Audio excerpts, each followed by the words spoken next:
नमस्कार, आप देख रहे हैं न्यूज चक्र। मैं अभिसार शर्मा। इस पूरे देश में सिर्फ एक आदमी राष्ट्रवादी है, सिर्फ एक आदमी देशभक्त है, बाकी सारे एंटी नेशनल हैं। एक दिन आएगा दोस्तों, मैं आपको बतला रहा हूं कि सिर्फ एक आदमी इस देश में देशभक्त रह जाएगा, बाकी सारे लोग जो हैं वो देश विरोधी करार दिए जाएंगे। लिख के दे रहा हूं मैं इस वक्त आपको। दिशा रवि 21 साल की एक लड़की को हिरासत में ले लिया गया है। जो आरोप लगाए गए हैं दोस्तों, मैं दावे के साथ कह सकता हूं कि अगर एक ऐसी तर्क संगत न्यायिक प्रक्रिया हुई तो अदालत के अंदर इनकी बखिया उधेड़ जाएगी। मुद्दा वो नहीं है, बिल्कुल मुद्दा यह है कि जिस तरह से हमारे बच्चों को, हमारे युवाओं को टारगेट किया जा रहा है, मानो ये सरकार कह रही है कि तुम अपने बच्चों पर काबू रखो वरना हम उन्हें जेल में डाल देंगे। मैं बात करूंगा दिशा रवि की, मगर उससे पहले मैं जानता हूं आप में से कई लोग ये जानना चाह रहे हैं कि अभिसार, अब तक आपने न्यूज क्लिक पर जो ईडी की रेड हुई है, प्रवर्तन निदेशालय की रेड हुई है, उस पर कुछ क्यों नहीं कहा। मैं आपको बतला दूं कि जिस तरह के आरोप प्रवर्तन निदेशालय के सूत्र गोदी मीडिया में लीक कर रहे हैं, उसका जवाब, उसका माकूल जवाब न्यूज क्लिक जरूर देगा। मगर इस चेहरे पर गौर कीजिए। इनका नाम है प्रबीर पुरकायस्थ। ये हैं न्यूज क्लिक के एडिटर इन चीफ। 100 घंटे से ज्यादा प्रबीर से पूछताछ करती रही प्रवर्तन निदेशालय। 100 घंटे से ज्यादा। एक छोटा सा डिजिटल प्लेटफॉर्म, और जो जाती है, जो 2 या 3 जगह रेड मारती है, और उनमें वो लगातार 100 घंटे तक पूछताछ करती रहती है।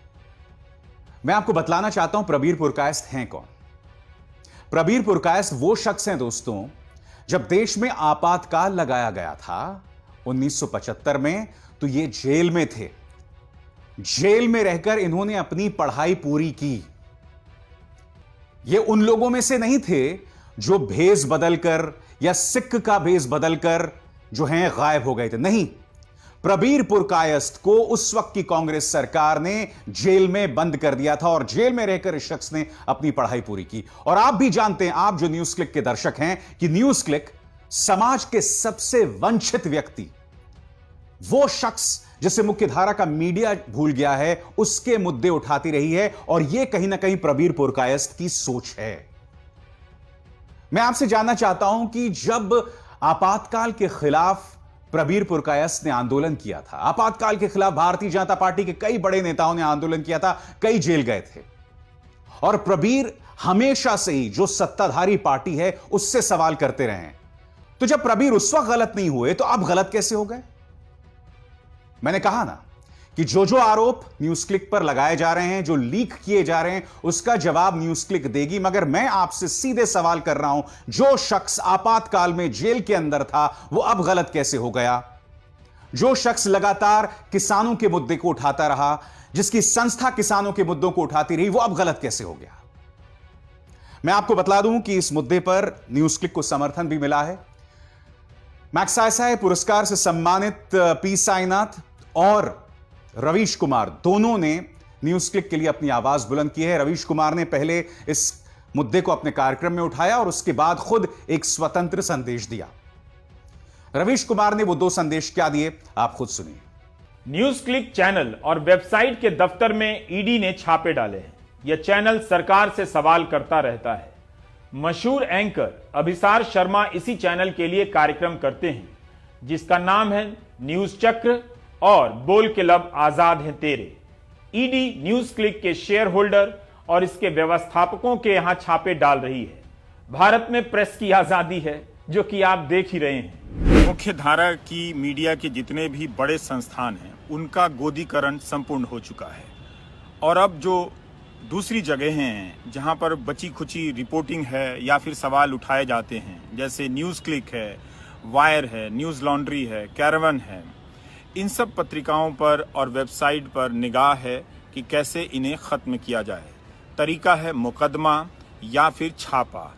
ईडी जो है वो अब नई सीबीआई है। इसके जरिए विपक्ष के नेताओं को डराया जाता है। इसके जरिए अब पत्रकारों को डराए जाने का काम शुरू हो चुका है। इसका मतलब है कि पैटर्न ये है कि जो नई उभरती हुई जगह है, उस जगह को उभरने से पहले खत्म कर दिया जाए।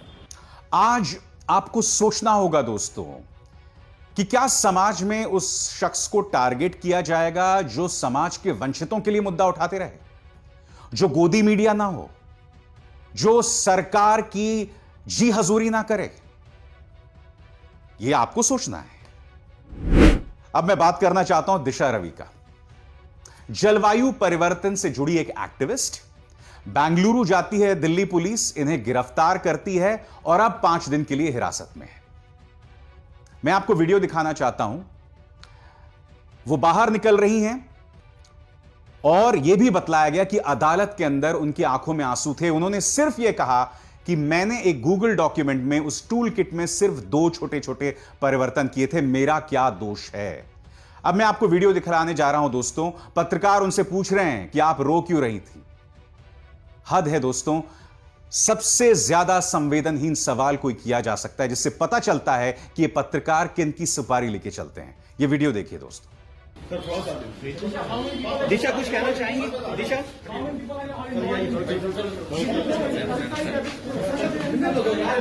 अरे बिजल मांगो, बिजल बिजल अरे यार हटो। दिशा आप कुछ कहना चाहेंगी?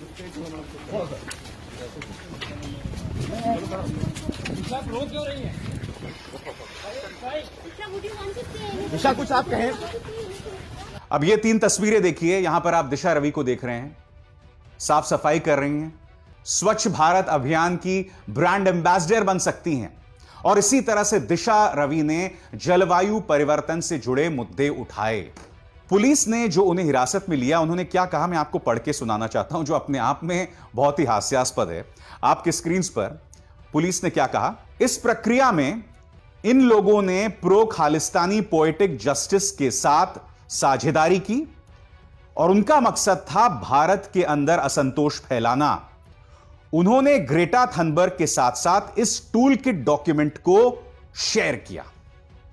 दिल्ली पुलिस यह कह रही है, अंग्रेजी में जो लिखा हुआ है उसके मुताबिक, in this process they all collaborated with pro Khalistani poetic justice foundation to spread disaffection against the Indian state. She was the one who shared the tool kit document with Greta Thunberg. आज मैं कुछ सवाल पूछना चाहता हूं Delhi police से। उस tool kit के अंदर क्या एक भी ऐसी कोई पंक्ति है जो यह बतला रहा है कि वह हिंसा करना चाहते थे? मैं जानना चाहता हूं दिल्ली पुलिस से, उस टूल किट के अंदर ऐसा क्या है जिससे आप इस निष्कर्ष पर पहुंच गए कि ये लोग हिंसा फैलाना चाहते थे और भारत के खिलाफ जंग छिड़ना चाहते थे? दूसरी बात, इस वक्त आपके पास क्या प्रमाण है कि ये खालिस्तानी मूवमेंट से जुड़े हुए हैं? ग्रेटा थनबर्ग, जिन्हें नोबेल प्राइज के लिए मनोनीत किया गया, क्या आप यह कह रहे हैं कि वो खालिस्तानी आतंकवादी हैं? दिशा रवि एक खालिस्तानी आतंकवाद से जुड़ी संस्था से जुड़ी हुई हैं। सबसे बड़ी बात दोस्तों, बेंगलुरु में आई दिल्ली पुलिस और उठाकर ले गई। बेंगलुरु पुलिस ने इस पर कुछ नहीं किया, कर्नाटक सरकार ने कुछ नहीं किया। उल्टा इनके एक सांसद हैं पीसी मोहन बेंगलुरु से, वो दिशा रवि की तुलना अजमल आमिर कसाब, जो कि एक आतंकवादी है, उससे कर रहे हैं। आपकी स्क्रीन पर बुरहान वानी 21 साल का था, अजमल आमिर कसाब 21 साल का था। उम्र सिर्फ एक नंबर है, कोई भी कानून से ऊपर नहीं है। कानून, law will take its own course. A crime is a crime is a crime is a crime. मैं यही तो समझना चाहता हूं। आपने दिशा रवि को गिरफ्तार कर लिया, आपके पास क्या प्रमाण है कि उनके खालिस्तान के साथ लिंक हैं? पहले आप गिरफ्तार कर लेंगे, बाद में आप जांच करेंगे। जांच तो आप वैसे भी कर सकते थे। और मैं फिर पूछना चाहता हूं आपसे वो 2 अहम सवाल। पहली बात, उस टूल किट के अंदर ऐसा क्या था जिससे आप इस निष्कर्ष पर पहुंच गए कि दिशा रवि के खालिस्तान के साथ लिंक थे? नंबर 1। नंबर 2, मुझे यह बताइए, उस टूल किट के अंदर हिंसा को बढ़ावा देने संबंधी कौन सी पंक्ति थी? और नंबर 3, क्या ग्रेटा थनबर्ग एक खालिस्तानी आतंकवादी हैं?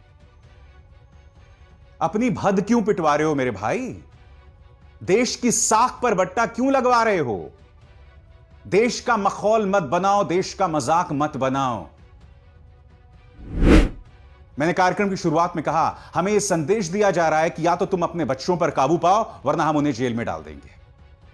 मैं आज आपसे यही जानना चाहता हूं, क्या आपको यह बात स्वीकार्य है? एक टूल किट डॉक्यूमेंट में कुछ परिवर्तन करने से कोई खालिस्तानी आतंकवादी बन जाता है? और यहां पर एक सांसद उस लड़की के खिलाफ भीड़ को भड़का रहा है। देखिए, सबसे बड़ी बात, सबसे बड़ी बात, उसने दिशा रवि को, पीसी मोहन ने दिशा रवि को अजमल आमिर कसाब के साथ उसकी तुलना कर डाली। एक लड़की के खिलाफ तुमने एक भीड़ खड़ी कर दी। मुझे पूरा विश्वास है दिशा रवि जो है दोषमुक्त होकर रिहा हो जाएंगी, कभी ना कहीं रिहा हो जाएंगी।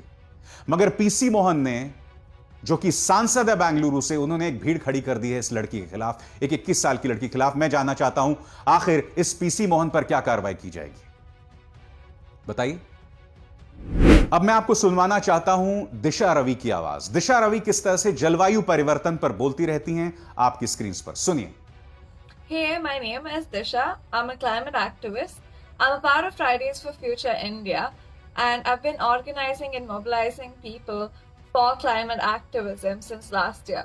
Tomorrow, I will be going live with Reap Benefit to talk about how you can get involved and how you can work for a better planet. यह मुद्दा भी बड़ा राजनीतिक मुद्दा बन गया है। प्रियंका गांधी ने इस पर ट्वीट किया है। क्या कह रही हैं प्रियंका गांधी, आपके स्क्रीन पर।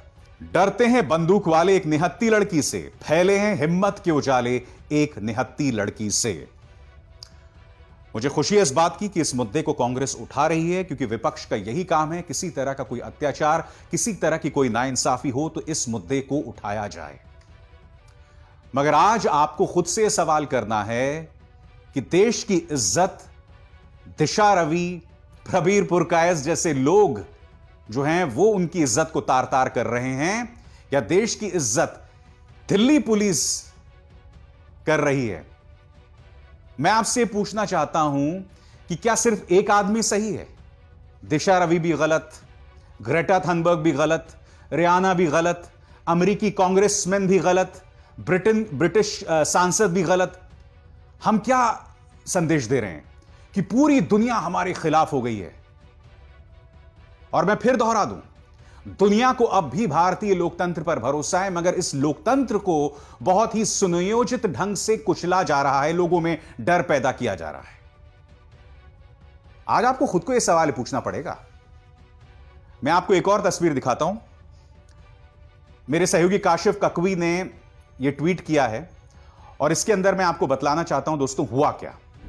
देश की इज्जत के साथ किस तरह से खिलवाड़ किया जा रहा है ना। मैं आपको मध्य प्रदेश की एक तस्वीर दिखाना चाहता हूं। 3 वीडियो एक के बाद एक दिखाऊंगा दोस्तों। कल क्या हुआ, सुरेंद्र नाथ बीजेपी के एक पूर्व एमएलए के नेतृत्व में खुद बीजेपी के कार्यकर्ता जो हैं और शिवसेना के कार्यकर्ता जो हैं वो निकल पड़े और भोपाल में इन्होंने कई रेस्टोरेंट्स को तोड़ डाला, उनके शीशे तोड़ डाले। पहला वीडियो देखिए दोस्तों। आज इस वीडियो में आप देख सकते हैं किस तरह से तोड़फोड़ की जा रही है। काशिफ ककवी मेरे सहयोगी जो है न्यूज क्लिक में, उन्होंने यह वीडियो मुहैया कराया है और आप इस वीडियो में देख सकते हैं किस तरह से तोड़फोड़ की जा रही है। इसकी कुछ झलकियां देखिए। अब इस वीडियो में देखिए दोस्तों, एक कपल जो है वो लंच कर रहा है और किस तरह से एक आदमी आता है जो कि शिवसेना से जुड़ा हुआ है और जो है वहां पे तोड़फोड़ शुरू कर देता है। देखिए।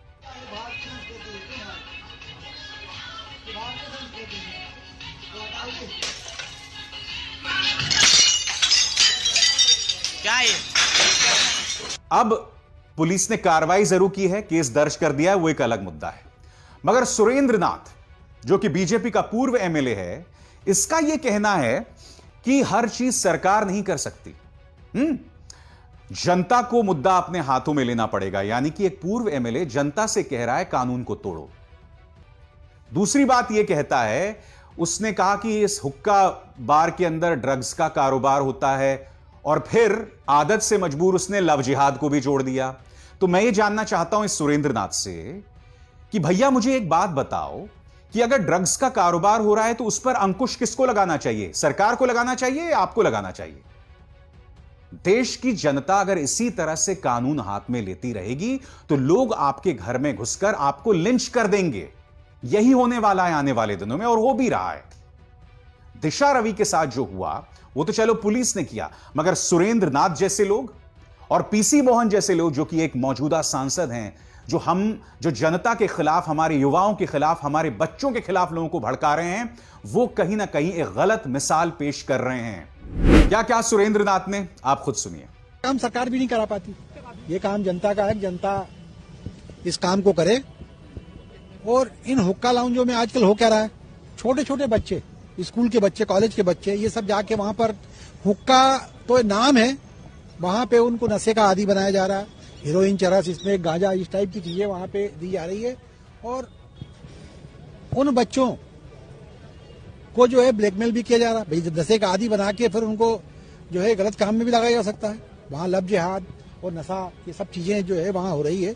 तो देखा आपने, जनता कानून अपने हाथ में ले, जनता जो है, जो काम सरकार का है, अगर आपको लगता है ड्रग्स का कारोबार चल रहा है तो सरकार एक्शन लेना। सरकार तो नहीं ले रही, तो फिर आपको किसने हक दिया इस तरह से जाके लोगों को परेशान करना और मारपीट करना। आज दोस्तों, हर चीज जिसके जरिए आप इस सरकार पर सवाल उठाएं, वो चीज जो है वो एंटी नेशनल के कैटेगरी में आने लग गई है, उसकी फहरिस्त में आने लग गई है।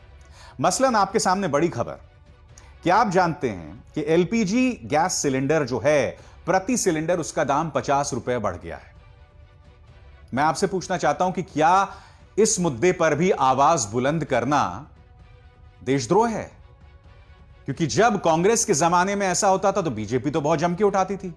खुद गुजरात के पूर्व मुख्यमंत्री, मौजूदा प्रधानमंत्री ने क्या कहा, आप खुद सुनिए। महंगाई कहां से कहां पहुंच गई। एक तरफ जीडीपी का गिरना, दूसरी तरफ इन्फ्लेशन का बढ़ना। प्रधानमंत्री की डेट देखते थे, फलानी तारीख के बाद महंगाई कम हो जाएगी, फसल के बाद महंगाई कम हो जाएगी, बजट के बाद महंगाई कम हो जाएगी, दिवाली के बाद महंगाई कम हो जाएगी। यही कहते रहे, देश में सुना है। और जिस दिन मीडिया का मूड कर जाएगा, वो पुराने सारे उनके बाइक निकाल करके दिखाएंगे। हर 3 महीने के बाद वो ये काम करते थे। भाइयों बहनों, अब तो 1 साल से महंगाई के विषय पर बोलना ही बंद कर दिया है। उन्हें चिंता नहीं है और उन्होंने वादा किया था 100 दिन में महंगाई कम करेंगे। आदरणीय प्रधानमंत्री जी, आप महंगाई कम कर पाओ या न कर पाओ, कम से कम अटल बिहारी वाजपेयी जहां छोड़ के गए थे वहां तो ला करके रख दो, वहां तो ला करके रख दो, तब भी गरीब के घर में चूल्हा जलेगा। मैं यही तो जानना चाहता हूं कि मैं नहीं भूला हूं, राजनाथ सिंह ने कहा था कि जब किसान आंदोलन कर रहा होता है तो हमें यह नहीं देखना चाहिए उसके पीछे कौन सी संस्था है, मैं तो हमेशा उनके साथ जुड़ जाता हूं। आपके जमाने में जब किसान आंदोलन करता था तो वो देशद्रोही नहीं होता था, युवा आंदोलन करता था निर्भया के लिए, वो देशद्रोही नहीं होता था। मगर आप एक मुनव्वर फारूकी को जेल में डाल देते हैं बगैर किसी गुनाह के। आज तक आप यह साबित नहीं कर पाए कि उसका दोष क्या था। डॉक्टर कफील खान 10 महीने तक जेल में रहता है। जब वो रिहा होते हैं तो खुद अदालत कहती है कि डॉक्टर कफील जो हैं वो राष्ट्रीय एकता के प्रतीक हैं, जो उन्होंने बात कही। सिद्दीक कप्पन, अब तक आतंकवादियों के खिलाफ जो धाराएं लगाई जाती हैं उनके खिलाफ धाराएं लगाई गई हैं। और सिद्दीक कप्पन कौन थे? ये हाथरस गए थे, हाथरस की गुड़िया के साथ जो सामूहिक दुष्कर्म और उनकी हत्या हुई थी, सिर्फ बतौर पत्रकार उसकी जांच करने। आपके सामने फहरिस्त है, लोगों के मुद्दे जो उठाएगा उसको कुचल दिया जाएगा, हकीकत यह है। और अगर आप आंख मूंदे इस तमाशे को देखना चाहते हैं, अगर आपको लगता है कि मौजूदा सरकार देशद्रोहियों का सफाया कर रही है, तो यह सोच जो है वो आपको मुबारक। क्योंकि न्यूज चक्र में और बोल के लब आजाद है तेरे में हम ये मुद्दे लगातार उठाते रहेंगे। अभिसार शर्मा को दीजिए इजाजत। नमस्कार।